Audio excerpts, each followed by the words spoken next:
This is John Chambliss of GovernmentOversight.com.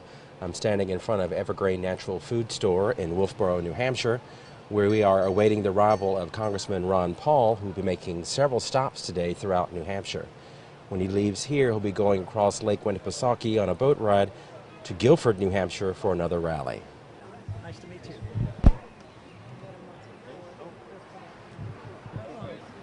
Here in Carroll County, we are having a question about the constitutionality of sobriety checks regarding the Fourth Amendment, and one of our representatives here from Carroll County believes that sobriety checks, even though they may have been approved by the New Hampshire Supreme Court, that they are unconstitutional according to the Fourth Amendment. What is your stand on that? Well, you know, it's a ticklish situation because technically we would have hoped our states would do a much better job. Right. But, you know, like the Second Amendment is well known to be a national amendment that states just can't come in. I'm sure the federal government would have something to say about marching in and taking over, taking all the guns from people, even though it was by the state legislature. It wouldn't happen because it would be construed. And I think when it comes to privacy and the Fourth Amendment, that is a very national issue. But most of the time, the federal government is involved.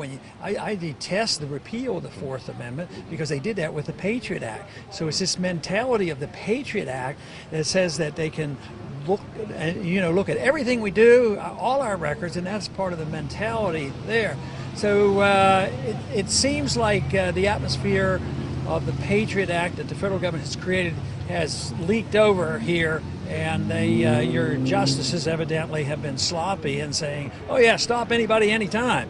Because if I were in this state and they were doing that and I had something to do with the state legislature, I'd be pretty annoyed. I would agree. And one last question. I've been following you around New Hampshire and was with you at Exeter when you announced your candidacy. How is it that you get your boundless energy and are able to do so much for so long?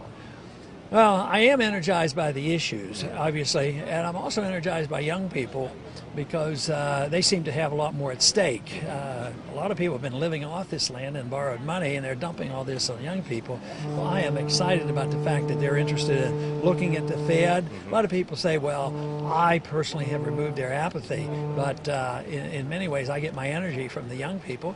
But I have some personal habits I think can help me. I think it's very important to stay as healthy as possible, eating correctly, resting correctly, and exercising. I'm almost, I don't want to say obsessed, but compelled, because exercising for me is my tranquilizer.